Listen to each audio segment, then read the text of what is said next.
అంటే ఈరోజు బస్ యాత్ర చేస్తున్నారు జగన్మోహన్ రెడ్డి గారు. ఇందులో భాగంగానే ఎక్కడికి వెళ్ళినా ప్రజాస్పందన మాకు చాలా బాగుందని చెప్పి మాట్లాడుతున్నారు కదా, ఎలా అనిపిస్తుంది అసలు, ఏం చెప్తారు? ఏమండి, మన సొంత జిల్లా కడపలో బస్సు యాత్ర తుస్సి యాత్ర అయింది. సరే, ఇప్పుడు ఏ ఎమ్మెల్యే ఏ సీఎం అయినా ఆ సభకి వెళ్ళినప్పుడు ఎలక్షన్ టైంలో ఆ ఏరియాలోకి వెళ్ళినప్పుడు నా ఎమ్మెల్యే క్యాండిడేట్లు వీళ్ళు అని చెప్పి పరిచయం చేస్తారు. సపోజు చంద్రబాబు నాయుడు గారు ఉన్నారనుకోండి, ఒక క్యాండిడేట్ని పరిచయం చేస్తారు. సపోజు మా నియోజకవర్గానికే వచ్చారనుకోండి, కొలికిపూడి శ్రీనివాస్ గారు అని అంటారు. ఆయన ఎవరు? విద్యావేత్త, చదువుకున్న ఆయన. ఇది అన్నీ చెప్పుకుంటూ వస్తారు. లేకపోతే లేకపోతే గుంటూరు పార్లమెంట్ ఆయన తీసుకుందాం, ఆయన చంద్రశేఖర్ గారు ఎన్ఆర్ఐ, ఇట్లాగా ఇన్ని మంచి పనులు సేవా కార్యక్రమాలు ఆయన చెప్పేదానికన్నా గుంటూరు ప్రజలకు తెలుసు ఆయన ఏం సేవ చేశారు. సో అట్లా పరిచయం చేస్తారు. కానీ మా సీఎం మా మామయ్య ఏమని పరిచయం చేస్తారంటే, అమ్మా ఈమె మీ ఎమ్మెల్యే, ఈమెమో ఇట్లా దండం పెట్టుద్ది, నవ్వుతూ ఉంటుంది, ఈమెకి పెద్ద ఆస్తి లేదంటారు. ఇప్పుడు ప్రజలు ముఖ్యమంత్రికి ఎమ్మెల్యే క్యాండిడేట్కి ఆస్తుందని ఎవడైనా అడిగారేంటి? వాళ్ళు ఏం చేస్తారు పాలన, వాళ్ళు ఏం పరిపాలన చేశారు, ఇప్పుడున్న సిట్టింగ్ ఎమ్మెల్యే అయితే నియోజకవర్గానికి ఎన్ని ఫండ్లు తీసుకొచ్చారు, ఏ సేవా కార్యక్రమాలు చేశారు, ఎన్ని ఉద్యోగాలు వచ్చినాయి, వాళ్ళ నియోజకవర్గంలో అయినా ఇండస్ట్రీస్ డెవలప్మెంట్ వచ్చిందా, ఇవిగోండి ఇవి చేసామని అంటారు. ఇప్పుడు అనంతపురం వెళ్ళాను అనుకోండి, ముఖ్యమంత్రి గారు ఏం చెప్తారు? కియా తీసుకొచ్చానని చెప్తారు. లేకపోతే నెల్లూరు వెళ్ళారనుకోండి, శ్రీ సిటీ తీసుకొచ్చామని చెప్తారు. మరి ఈయన ఏం చెప్తాడు? పెద్దగా ఆస్తి లేదమ్మా, ఇట్లా పెద్దగా ఆస్తి లేదమ్మా అంటారు. ఇప్పుడు ఆస్తి కోసం ఎవరైనా చూసారా?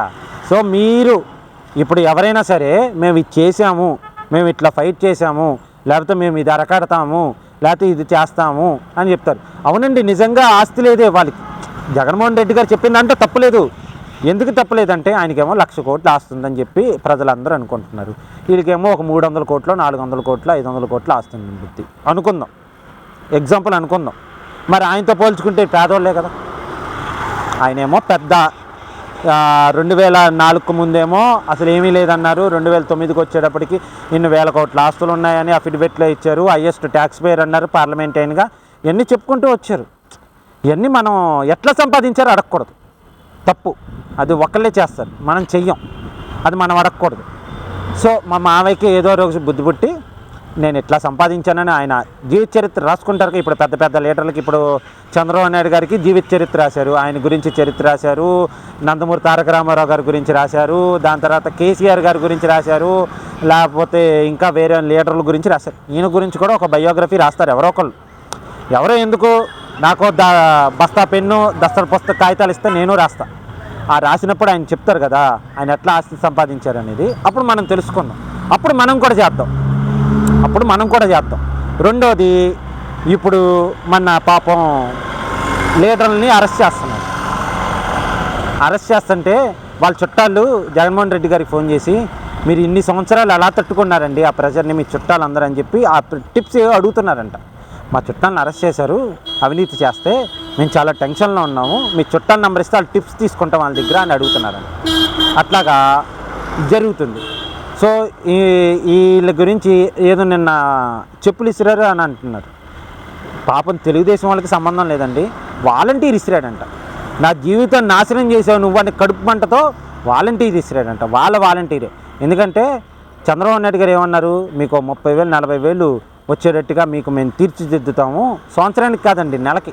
ఇప్పటికిప్పుడు చేసే మొదటి రోజు ఎక్కంగానే చేయరండి వాళ్ళని. ఇప్పుడు సపోజ్ చిన్నపిల్లాడు పుట్టాడంటే వాడు ఇంటర్ చదవాలి, డిగ్రీయో బీటెక్కో చదివి ఉద్యోగం వచ్చిందా డబ్బులు సంపాది, వీళ్ళు స్కిల్ నేర్పించి వీడేం చదువుకున్నాడు, సపోజు సుబ్బారావు అనే వాలంటీర్ బీటెక్ చదివాడు, ఓకే బీటెక్ చేసి వాలంటీర్గా చేస్తున్నాడు. ఆయన ఏం బీటెక్ చదివాడు, మెకానికల్ చదివాడా, సివిల్ చదివాడా, ఏం చదివాడు అని చెప్పి స్కిల్ నేర్పించి ఎగ్జామ్ పెట్టి పాస్ అయిన తర్వాత నియర్ బై ఇండస్ట్రీస్ వస్తాయి, లోపల ఇండస్ట్రీస్కి వీళ్ళు పంపిస్తారు.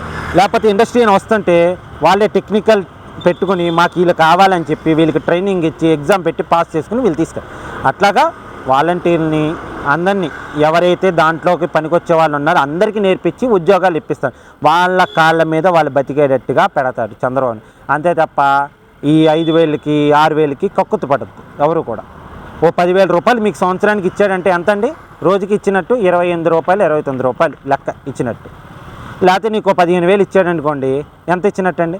వీడు సంవత్సరం మొత్తం మీద హైయెస్ట్ ఇచ్చేదంతా పెన్షన్ వాళ్ళకే ఇస్తుంది. మిగతా వాళ్ళందరికీ 10,000, 15,000, 13,000, ఈ 18,000 ఈ తప్ప ఏం లేదండి. అదే చంద్రబాబు నాయుడు వచ్చారనుకోండి, ఒక 2 ఎకరాల పేద రైతుకు ఉన్నాడు అనుకోండి, వాడికి ఒక ట్రాక్టర్ ఇచ్చాడనుకో, లోన్ మీద ఇప్పించాడనుకో, వాడు దుక్కు దున్నుకుంటాడు, పక్కనోడి పొలానికి దుక్కు దున్ని డబ్బులు తీసుకుంటాడు. అది నిలబెట్టడం అంటే.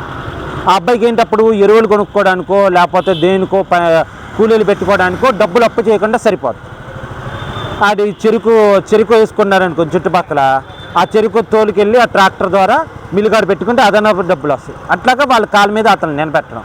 అదే ఒక టాపీ మేస్త్రి ఉన్నాడు అనుకోండి, వాడికి ఒక మిల్లర్ చేసుకుంటున్నాడు, లోన్ పెట్టుకున్నాడు అనుకో, వాళ్ళు ఎస్సీఓ, బీసీఓ, ఎస్టీఓ, ఓసీఓ ఆ కార్పొరేషన్ ద్వారా లోన్ పెట్టుకున్నాడు అనుకోండి, ఒక మిల్లర్ కొని ఇచ్చాడు అనుకో, టాపీ పని ఒకటి పనులు ఒప్పుకునేది 2-3 పనులు ఒప్పుకుంటాడు. ఒక 4-5 ఇంకో 10 మందికి జీవనోపాధికి కల్పిస్తాడు. అట్లాగా చేయాలి అంతే తప్ప 10,000 ఇస్తాను, 15,000 ఇస్తాను, నేను మానేస్తే సంక్షేమ పథకాలన్నీ అయిపోతాయి. నువ్వు ఇచ్చేది సంక్షేమ పథకం కాదండి, నువ్వు అప్పు చేసి పప్పు కూడా పెడుతున్నావు. బాబు గారు ఎప్పుడు అట్లా చేయరు. వాళ్ళ కాళ్ళ మీద వాళ్ళకి నిలబడేటట్టుగా చేస్తారు.